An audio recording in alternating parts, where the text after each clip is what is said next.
You know, it's an interesting thing that love actually has nothing to do. And I'm talking about romantic, platonic, intimate love, loves of all kind, agape love.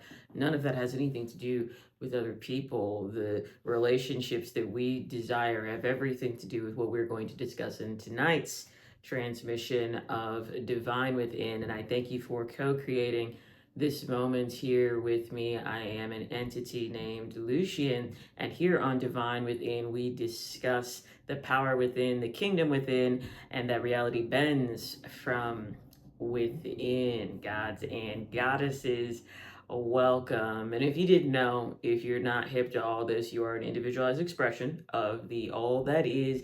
That is tenet one of the Heaven on Earth Source Codex that is available for you in the link below, totally for free. It is an anti-system system, a real-time methodology for how to manifest your heaven on earth. And everything I have to say is a product of that Heaven on Earth Source Codex. So definitely give it a look if you'd like to work with me one-on-one for personalized guidance. Those links are also below, along with the written word of this platform, the Liberation Chronicle on Substack, and there's a podcast exclusive to Spotify, Dispatches from the Edge of Obvious. We're going to be getting some new episodes uploaded there as well. Lots to come. I talk to people all day. I talk to all people all day. So I learn, and from counseling to coaching to I do a variety of things. And today was a relationship day. Today everybody was talking about relationships. So I'm going to talk about relationships. These are some of the things that I might not be able to say as plainly or as directly. I have to ask insightful questions and actively listen, and reframe and propose skill usage during the day. But here, I can speak very straightly and very directly. Your relationships with other people have nothing to do with other people. And in fact, and here's the thing, and then my hypothesis is in about 7 years of what you could call clinical practice, my hypothesis is that most of our problems have to do with our relationships. Or inversely, Tony Robbins has said, Tony Robbins, Ed Mylett, many of the greats in the mindset world have said that the quality of your life, what is his name? Corey Wayne as well, who's a dating coach for men who was trained by Tony Robbins. The quality of your life is the quality of your relationships. So then I take that, reverse engineer it, and look at, I see so many people a day, and I've been doing this for a number of years. And, you listen to the patterns in these stories, and most people's problem are to do with somebody else's problem with themselves. But then we have to take that back again, because when we see a problem in another person, we're not actually seeing a problem in them. We're seeing a problem in ourselves that we're perceiving through the mirror of the representation of that person. So we're back to the self. We're back to the self. None of your problems have to do with other people. They don't have to do, and I'm sorry to tell you this, they don't have to do with your parents. Now, did your parents instill and condition a sense of the world and yourself and what you should accept and what life looks like and how to communicate and everything on up from ages 0 to 7, and then continued programming for however long after you stayed in the house? Yes, that happened. That happened, and it probably did an immeasurable amount of damage to your life. I'm not saying that's not real, but what I am saying is that it's not the final story, and that we have to understand that what the world and what programming and what conditioning is that it sets up a paradigm. It sets up a series of belief systems that drive patterned autonomic behavior, and that those behaviors then create a certain result. We look outside to the 3D world. We think that that result is the only possible consequence. We then tie that back to our identity. We then internalize those consequences, think that we are the consequence, and continue fighting and struggling with the world outside, thinking that those people out there, my mother, my father, my boyfriend, my girlfriend, my they them partner, my sister, my brother, my cousin, my coworker, my friend, my best friend, all of these people, my neighbor, they need to change who they are. If they just did X, Y, and Z, and A, B, and C, and 2, and 3, and K, and J, if they just did these things, then I would be okay. But since they're not, I spend all of my time upset. I spend all of my time trying to control them. I spend all of my time trying to fashion a situation to where they will act and say and do and think and believe everything I want so that I can be okay. And here's the thing, most people don't want to admit that they're that controlling. Nobody wants to take ownership. We have to look at the shadow. Nobody wants to take ownership for what they're contributing to their issues in relationships, because a relationship is, I think, a portal, a kind of connection through which you can experience yourself through the illusion of another person. And obviously different people, and we have a lot to do with this as well, in terms of what we think other people are thinking about us, what we think other people are feeling about the world and about this mutual participation of reality that we have. So we have a lot to do with how we feel that they're perceiving us. Even again, it comes back to the self. But even without all of that complication, what you observe in them is in some way or another an aspect of yourself, or an aspect of the collective reality that is embedded in you that you might not be aware of. So you're never really interacting with another person. You're interacting with the representation of another person. I like to call the 3D world a type of representative shell. And we spend all of our lives striving and efforting and trying to grasp and cling at and attract the shells closer to us, not realizing that yes, the shell is there. There is, the appearance, the representation, the illusion, the dream, the hologram. Yes, that's there, but the substance, meaning the substance and the meaning of what is embedded in that shell is our determination, is our participation, is our point of attention. We don't realize that we have a choice as to what we can pay attention to in any given moment, and we're always focused out there. But you're only going to see out there what you believe to be true in here. That's all that's ever going to happen. So I'll give you an example. I mean, I could talk about my own life. I talk to people all day. I could give you a million examples, without mentioning any names or anything like that. But I recently crossed the threshold to 30, and I was talking with some individuals today, and one of them did ask. They were like, your lifestyle's so different from how you described yourself 10 years ago. What caused you to do the whole go to college, get married, traditional path, get a job? Like, what created that? You seem so different. What was that thinking there? And I'm like, well, it's not really fair to criticize. I would never criticize myself for the decisions that I was making at that point in time, because I was doing what I thought, as we all are doing, this conditioning that we were supposed to do, that we were supposed to get a certain amount of education, and that we were supposed to find a mate, and preferably you want to find that mate as young as possible.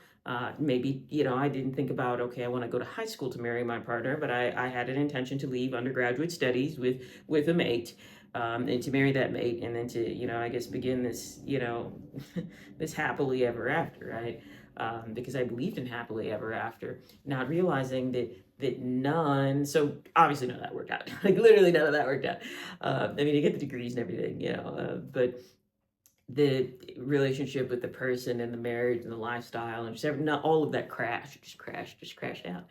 And person asked, they were like, well, what was the point of all of that if like now you're so different and you ended up on like a different side, and what was any of that? And it was just the experimentation. But what I learned, this is how I know. I mean, here's the thing. I've read a lot of books, sure, but what I know is from experience, from talking to people, from gnosis, from personal gnosis, and from experience. I mean, there's nothing that I'm talking about that I don't have some type of connection to personally.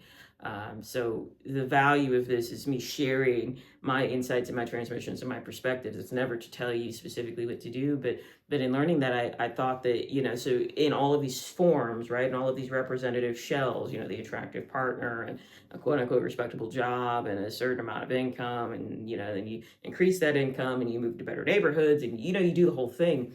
I thought that would lead to happiness, but because I was so unhappy, because I was looking for fulfillment out there, because I was compensating for a number of things, because I had traumas that were not processed, because I didn't understand myself as a personal individual, as an ego, as a 3D avatar, much less did I understand myself to be an individualized expression of the all that is, meaning that I'm God of my reality.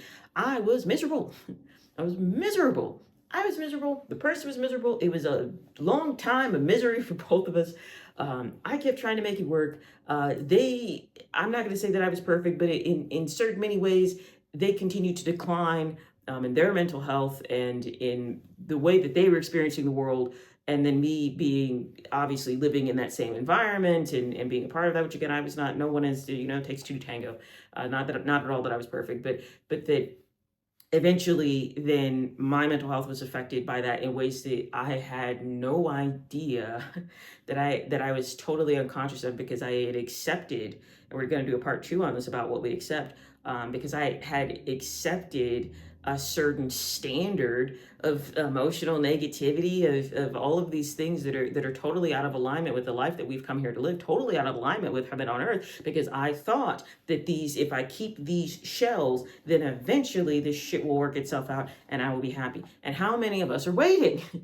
How many of us are waiting and thinking that eventually I'll get my partner, or I'll get the best friend, or I'll get the job, or I'll get the set of workmates, or whatever it is, or I'll have a crew, I'll have pals, I'll have buddies, and eventually I will create happiness, enjoyment, zeal, enthusiasm, passion, positivity, good stuff. Eventually this good stuff will be a part of my life. And what I learned it's a very painful, long, expensive experiment that I've come to report these results to you, is that it had nothing to do with the other person. It had nothing to do with any of what I could have skipped all of that. I'm glad I didn't. I'm glad I've had the experiences that I've had, because I wouldn't have these reports. But what I yielded was the fact that what I was seeking was not out there. That everything you were seeking is already in you. If you want peace in your household, if you want to feel loved, oh my gosh, I mean, it can just be as simple. Now, self-love, I don't think is simple. I think it really is a daily practice. It is an art, much like loving another person. It's not something you just do once, like, well, I loved you 2 years ago. Maybe abusive parents might have a certain narrative about that. It's like, well, I kept the lights on, didn't I? But now, self-love, I mean, being a daily art, a daily act, self-respect, not double texting, not chasing people, not wishing, not pining, like coming back to yourself, because what you are wishing, what you think that they have, if you think that they have talent, charisma, likability, sexiness, again, passion comes up again. They've got, as the kids would say, the riz. I don't know. They have got money. They've got qualities about them, whatever it is that you're attracted to, whatever it is that you perceive that they have that you want in your world on a friendship level or in any other way. You are seeing in them a reflected aspect of yourself that you have not owned yet for yourself in yourself. And this is so I'm going to wrap up here. This is no advertisement for loneliness, for solitude, for isolation. It's understanding that if you're in poor company, in your own company, you are only ever in your own company. And I hope you wake up and understand and realize what I'm trying to tell you, that you're only ever seeing yourself. If you're lonely and you get on a dating app, you're only going to find more experiences that make you feel lonely. And yes, temporarily, there might be a jolt, a shock, a charge.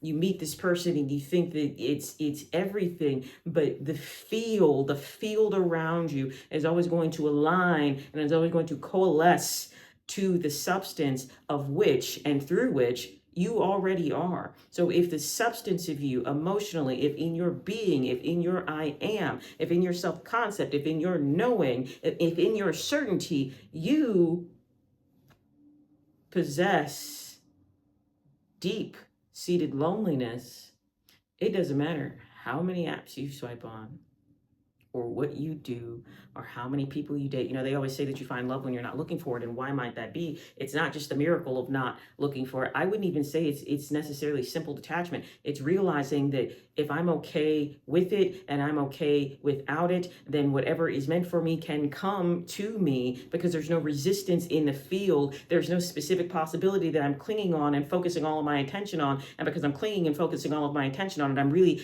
actually entertaining, I'm really actually charging and activating a sense and a fear of loss, because I feel like if I don't cling, and if I'm not focused on it, and if I'm not thinking and obsessing about it, that it's going to leave me. But actually, in holding that focus of attention, what I'm holding is a fear of leaving, which means I'm actually bringing leaving closer to me. Absent of all of that, love will find you. Love will find you. Friendship will find you. Abundance will find you. Peace will find you. Things will find you, because you're coherent within yourself. You're not filled and projecting all of this and transmitting all of this static that says, I don't like who I am, but I really want a partner, but I need to be by myself, but I need someone with me 24 hours a day, but I hate to eat meals alone, but I really need somebody to validate me, but I don't know how to accept that validation. Like, do you hear all of those comments? Like, that's static. That's static. So what you're going to bring back to you is static. So it all starts with you. Everything you want out there, everything that you see out there, anything you see to do with another person is in you, and you're only even perceiving that quality in them and of them because it's a part of your world. It's a part of your field. Like, you can't perceive of anything that doesn't exist to you.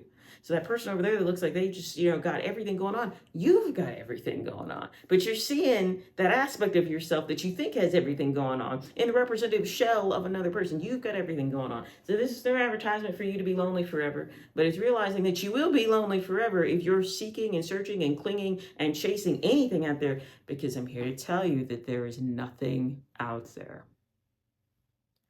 There is nothing out there. Wrapping up tonight's transmission, I'm an entity named Lucy, and again, there are many resources available to you in these show notes: the Heaven on Earth Source Codex, the podcast, the written word, and opportunities scheduling for one-on-one contact with yours truly. If you enjoyed this content, please do hit the like button and subscribe. And remember to be good to yourselves and others, because everybody is just a version of you anyway.